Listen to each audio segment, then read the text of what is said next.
se coloca do ponto de vista de um histórico sobre o que é ser jovem e do que é juventude, uma coisa que me parece muito interessante, porque penso que durante muito tempo nós nos pautamos por aquilo que seria um modelo de juventude dos anos 60, que o modelo de transformação da sociedade estava proposto para que os jovens fizessem a revolução, para que os jovens fossem a mola propulsora. Estou falando aí no sentido marxista, no sentido leninista e tudo isso, que os jovens fossem a mola propulsora de transformação. Agora, que jovens eram esses? Estou falando, inclusive, de mim mesma, nesse contexto, né? Jovens universitários, de classe média, e o modelo de juventude era esse. Não é que não existiam jovens em outras condições, mas a eles era dada a condição da transformação. O que me parece que estes movimentos atuais passaram por um processo em que esse modelo de juventude deixa de ser apenas um modelo da juventude universitária de classe média. E, ao mesmo tempo, passaram por um processo em que se transforma ou se critica uma percepção que se tinha da década de 70, anos 70, 70, como anos de vazio de participação estudantil, juvenil e etc. Porque, na verdade, os atores sociais que passam a emergir neste período não eram reconhecidos como legítimos atores sociais como jovens, porque nós vamos ter claramente um movimento fundamental e importante, que é o movimento punk, em diferentes lugares do mundo, e um movimento que não obrigatoriamente é reconhecido como um movimento político. E aí se separa aquilo que é um movimento musical, estético, cultural, de estilo de vida, mas de jovens protagonistas de uma condição periférica em geral. Tá? Então, o que eu penso que é fundamental, pensando nesse histórico, avaliando esse histórico de uma concepção de juventude, do jovem universitário, classe média, motor da revolução, motor da transformação estrutural das sociedades, para manifestações juvenis mais fragmentadas, manifestações juvenis que não tinham obrigatoriamente o Estado, a mudança de modo de produção capitalista, mas tinham demandas mais específicas, demandas mais singulares. E acho que os anos 70 foram fundamentais para pensar essa transição para aquilo que seria, digamos assim, um movimento mais de jovens da periferia, demandando por condições para os seus lugares, demandando condições específicas e não só demandando do Estado, das políticas públicas, das organizações da sociedade civil, dos organismos internacionais de apoio a políticas públicas de inclusão da juventude e tudo isso, mas não só demandando da estrutura institucional, mas passando a intervir nos seus próprios bairros, a se apropriar daquilo que seria a estrutura, digamos assim, das políticas estatais, das políticas da sociedade civil, de todas as políticas voltadas para a juventude. Eles passam a atuar não dependentes das políticas públicas. Tivemos que pensar uma transição de um assistencialismo, de jovens que passam a ser compreendidos não mais como vitimizados, incapazes, ou aqueles que precisam da assistência para sobreviver, mas para aquela condição de jovens como sujeitos de direitos. E para além disso, acho eu, temos que pensar, e penso que o desafio seja esse nesse momento, pensar esse trânsito dos jovens como sujeitos de direitos para jovens com a capacidade de caminhar com as suas próprias pernas.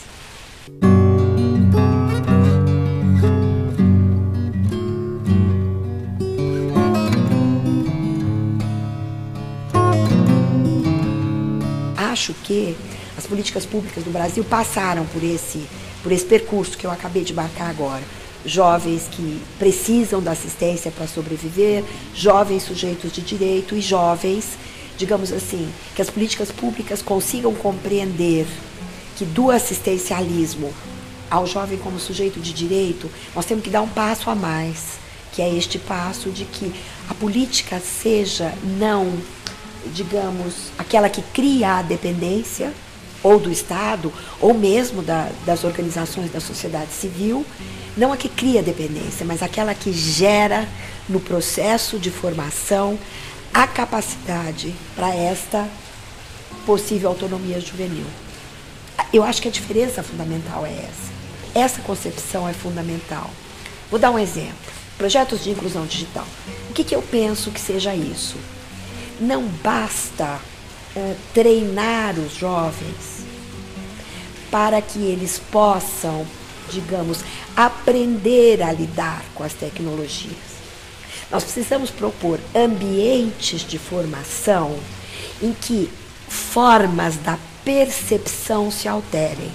Estou pensando assim, uma coisa, isso tem a ver, por exemplo, com a forma como a minha geração, de mais de 60 anos, se inclui ou não no contexto das culturas digitais.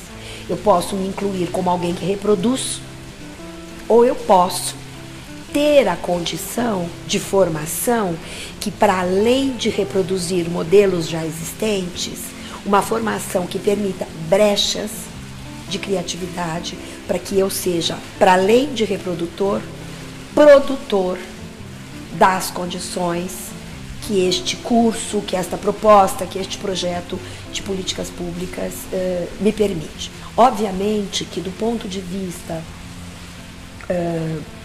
do recorte, do foco das políticas públicas no Brasil, nós temos uma ênfase recente muito forte que está na inclusão para o mundo do trabalho. Me recuso a dizer para o mercado de trabalho, a inclusão para o mundo do trabalho. Então, um reforço muito grande em projetos do tipo Pronatec, projetos que estão voltados para capacitação juvenil, para que este jovem, ou seja, olhando para o futuro e pensando que este jovem, daqui a pouco, ele estará inserido no mundo do trabalho. Então, a capacitação para o trabalho. Ok, fundamental, fundamental. Mas não podemos considerar que estes jovens tenham que apenas ser oferecido a eles aquilo que seria a possibilidade de um processo de inserção, mas outros processos de formação. Então, a questão cultural, a questão das tecnologias, a questão dos processos de comunicação são fundamentais para entender, inclusive, essa inclusão do jovem no mundo do trabalho. Então, quando eu penso num projeto de capacitação, eu penso que esse projeto de capacitação para a inclusão digital, por exemplo, tem que ir além da capacitação, do treinamento para lidar com a técnica, mas propiciar espaços de reflexão e de discussão que sejam mais de formação e não apenas da capacitação com um objetivo específico.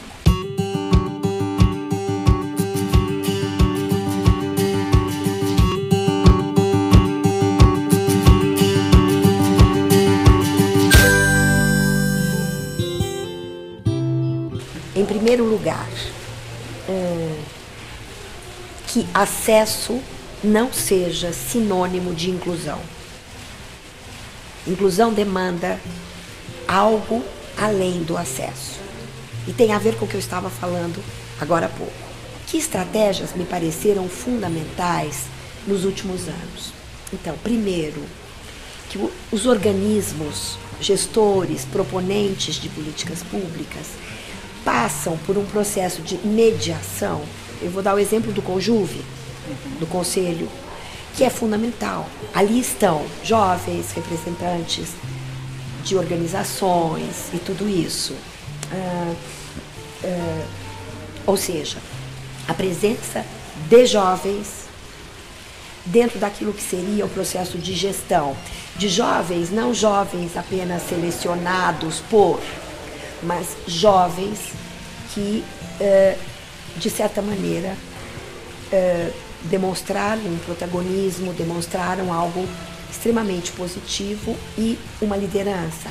Ainda que dizem que não são líderes, porque é óbvio que toda manifestação juvenil, se não toda, mas pelo menos boa parte da manifestação juvenil hoje, quer se distanciar do institucional. O que significa isso? Não temos partido, ou não estamos vinculados a partidos políticos, não estamos vinculados à institucionalidade, somos autônomos. Entretanto, o protagonismo juvenil emerge daí. Eu penso que o Brasil vai ampliando na proposta do governo brasileiro, é uma proposta de ampliação daquilo que seria o sentido da participação. Vamos cair no mito? Não sei. Agora, como eu penso a participação juvenil, tá? A participação juvenil hoje, você pergunta das redes, é óbvio. O que eu acho que o sentido de rede é fundamental nesse momento, tá? Quando eu digo sentido de rede e penso na nossa conversa agora mesmo sobre a inclusão digital e etc., não significa que as redes sociais, aí entro no contexto da comunicação, da cultura digital, das redes sociais. As redes sociais, a mim me parece que são um elemento a mais no processo de participação. Eu não gosto dessa síndrome de que agora tudo é virtual, agora tudo. Não significa que uma manifestação, é óbvio que se torna imprescindível o espaço da rede, das redes sociais, mas não significa que estes jovens se comunicam e compartilham apenas nestes ambientes. Eu acho que nós estamos vivendo alguma coisa que acho que tem que ser considerada, que ao mesmo tempo o fundamental sentido da rede e o quanto a rede social fortalece aquilo que seriam as redes políticas presenciais, aquelas que ocupam a cidade e tudo isso.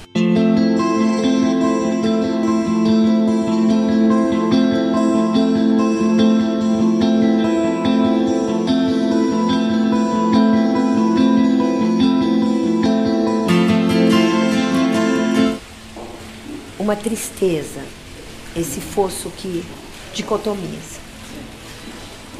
Porque empobrece. Empobrece em que sentido? A mim me parece que as experiências têm sempre que ser compartilhadas, tá? Então, agora, o que acontece? Para isso, os envolvidos têm que, por exemplo, há claramente tendências na academia, que com certeza não é a minha, tendências na academia de que produção de conhecimento é uma coisa e intervenção, um conhecimento que possa gerar alguma intervenção é outra coisa. Ou que o conhecimento que gera intervenção seria mais militância do que produção de conhecimento acadêmico, mais vínculo com a prática política do que produção. Eu acho que a gente tem que caminhar no sentido da construção de um conhecimento, e eu diria que, quando eu penso que grandes mestres do meu processo de formação, estes grandes mestres sempre preconizaram essa junção, né? Não há como produzir conhecimento sem agregar a vida cotidiana dos sujeitos a este conhecimento. Estou falando dos estudos culturais ingleses, do Raymond Williams, né, do Richard Hogan e de vários latino-americanos. Né? Está aqui comigo numa sala José Manuel Valenzuela, Jesus Martim Barbeiro, Néstor Garcia Canclini, e todos, inclusive, uma geração que me formou. Stavenhagen, Casanova, Galeano.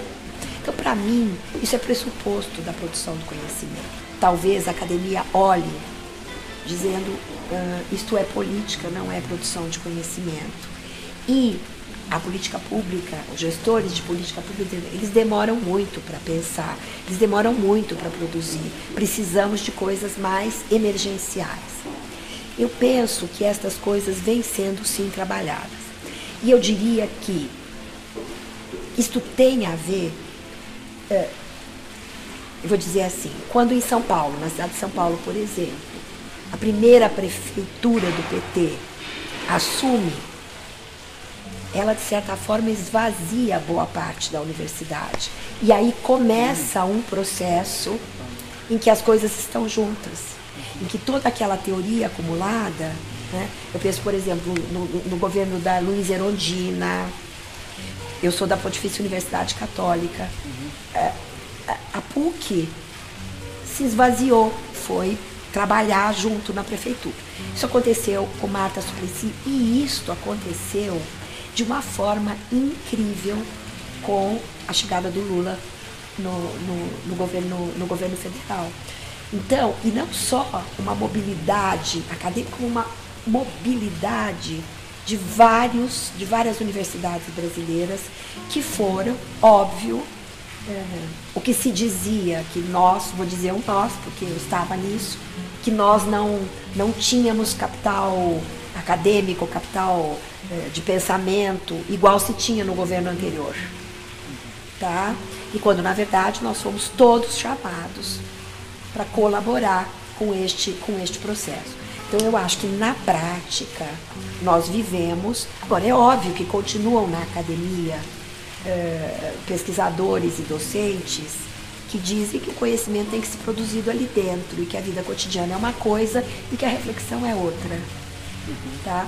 Agora, eu penso que essa prática que vem do governo Lula e que se estende durante esses anos todos, de chamar, né? Então, acho que, por exemplo, a minha experiência, e eu entro nessa coisa das políticas públicas sendo chamada como antropóloga, como alguém que trabalha com juventude, para colaborar num processo. E aí, como que eu tenho que entrar? Como alguém que chega para trocar. Porque a experiência dos gestores de política pública me diz assim, isto não pode. Vou dar um exemplo. Cheguei com uma ideia de que jovens são nômades de percepção, nômades porque tem rodinhas no pé e sai caminhando de patins, de skate, de tudo pela cidade. Então eles são nômades. E aí eu dizia, não se pode pensar uma política pública territorializada. A questão do espaço, do lugar, do território foi fundamental para a nossa reflexão. E aí os gestores me diziam, mas Silvinha, nós temos que ter um lugar para aonde o território, aonde essa política vai aterrissar, tá?